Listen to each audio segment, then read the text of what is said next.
AR Sangthakigadauribra, Governor Secretariat Sayol Amada Ahumlag Mipam Pangthokadauri, Lengak Sembang Gamdabadagi State Asida, Tamdilakkiba, President Rule Matam Kara Sangthakigadauribra, Haiba Wahang Hangnaregli, Manipur Lengaki Taulang Punama Governor Fashion Kibagaloinana, Sayol Amada Ahumlag Secretariat Mipam Pangthok Naba, Warib Lokrehaina. And like the report amana Hairi, Governor Ajay Kumar Bhala, All Secretariat of Famagaloinana, Hana Minister Oiramba T.S. Basanta Kumar Amade, led Pau Hauki ki office sing su Lausinduna, Mahaki official chingi office on Tokadori, Wareb Asi Handa Governor na chair Lauduna, All Secretariat of Funkiba Makok Tongba, official ching Yawa Mipamda Laukibani Hairi. Kuki NUPI SINGNA Security Force Changdanaba, ATHINGBA THAMLAMBA Yanaba Purakpadagi HANGDOKKHRE. Tengnopal District in New Saijang Village Mapada, Kuki NUPI SINGNA lambi thattuna, Howland Fire amasung Ti Minaw Kulda Security Force Changbada ATHINGBA THAMLAMBA Yanaba Purakpadagi HANGDOKKHRE. Security Force na Moreda Laiba,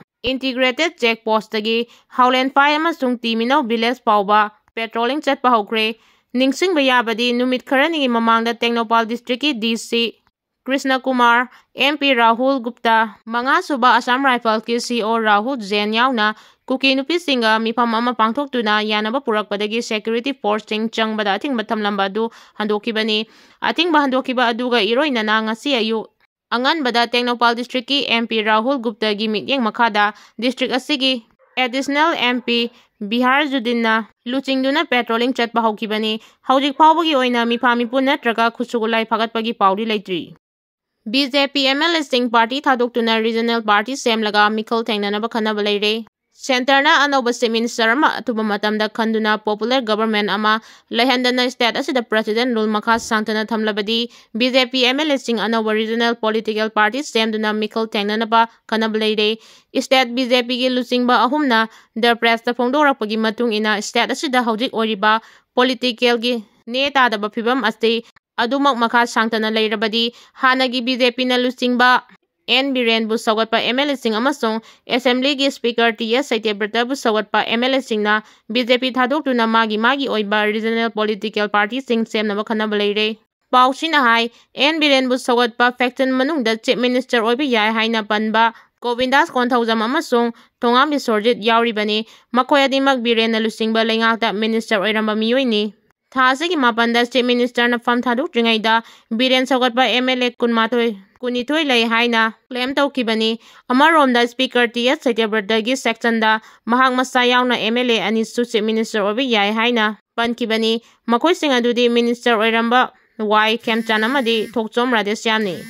BJP gi Lusingba mana phongdorpagi matung ina haukiba ningthokaba numitki numidangda hanagi Chief Minister N. Biren mahak pu sagatpa MLA single loinana mipam ama Mahaki mayumda pangthoki hairiba mipam asida N. Biren bu sagatpa BJP MLA Singh charuk yabagi mathakta state asida hanagi BJP gi punna chatminaramba National People's Party yauna atai political party kharagi MLA khara su charuk yaki mipam aduda hanagi State Minister Nongthomba Biren na anauba Regional Political Party ama semlaga Mikhal Thengnanaba wafam charuk yakiba MLA Singda convince tawbaga loinana mahaki group asina MLA matik chana leiribara Mikhal da irai laina mai pakpa ngamgani haina su N. Biren phongdokki haina masak mamingdi phongdokningda BJP MLA amana the press da phongdorakli. Laikhidraba Boboi Sanagi mafamda party na awangba thakta ikai khumnaba ulakli. Chaliba tha asigi haukiba tara tare ningthokaba numita kanglaipaki apunba ngangkhai ngaknabagidamakta khulai paiduna lanthingnagani haiduna siba kidana chongthorakiba nungsiraba marup RK Boboi Sana Allies Lanhainba Saidang Makha Laikaida Iba Masagi Anaba Amadagi Laikidre Haina Aina Thinkraba Lalholu Pripaki Assistant Publicity Secretary L. Ningsingbana Kudek Piduna Thokpa Chirol Amana Phongdorali Chirol Aduna Makha Taradun Hai Kumja Lisingani Kulhumdogi Me Humdagi Ikanghangaudana Iramda Manipurbu Machet Tukainabagi Landarakiba Lanfamda Maru Boboi Sanana Thongna Laina Langi Mahitamba Yaunaba Kumja Lisingani Kulhumdogi Jun Thadagi Party da yaurakibani lising aniga kulhumdoigi August amadi December thada anirak thokna langi mahitamba loishinki party gi amasung iraibaki mamal yamlaba maru Boboi Sana Alai lanhenbana ikanghangaudana laikhidaba sida party na awangba thaki ikai khumnaba uchari RK Boboi Sana bu nauyok pirakiba mapu RK Sana Tombi amasung mabok RK Ongbi Sana Hanbi ahal anigi awa polum chingbusu party na saruk yajari marup lanhenbana manung matam chadan laikidabana awaba nanghauriba imung amadi marup mapang singi awabadasu party na thamoi sengna saruk yajari hainasu cherol aduda makha tarali Note Faba Madi exam Hobadagi Loiba Fawa Sanglaga Lai Haibagi Wahoda Flying Squad ki gari Thugairakhre Ozama Chokle Board of Secondary Education Manipurna Lauduna Ngasidagi Haukiba Metric Parikya Sida Note Faba Madi exam Hobadagi Loiba Fawa exam center da Lai Haibagi Wahoda Sakangdaba Singna Lambi da Bosengi Flying Squad ki gari Thugairakibaga Loinana Thaudok asida Ozama Chokle Hairi Thaudok asing asi Ayuk Umidungba pung tarani toy khara helakpa matamda Kaching district ki Irong Stil gi lamlong ahum phangbada thokibani thaudok asigi matangda Bosengi flying squad oina saliba inspection team adugi team leader Anand Babu tumna phongdorkibada ngasidagi hoduna pangthokliba HSLC exam asigi oina makoigi team asina Irong chesapta leiba Irong High Madrasada duty take Hairiba exam center asida authority na yadama mawongda miyoi khara leirambagi mathakta exam thariba mahairoi singi maraktasu aranma pambai sizinaba kaya thengnabadagi note phagatpa leki timasina mahairoi loop kharaga loinana duty tawraba matung exam loibaga center asidagi thorakki adubu flying squad team asina Kaching district ki Irong Stil gi lamlong ahum phangba yorakpada gari anida lakpada sakangdaba miyoi kharana center aduda Kuina sangliba karigino amadi note karigi faribano haina wahang tawrakpa loinana gari thugaiba horakibani maduda timasida yauba MD Ilyas Khan kauba ozama atopa nangke thaudok asida chenaba miyoi singbo police department na faduna action lokhatpiyu Bosengi authority na su akanba mityeng changbiyo haina pukning chingsingki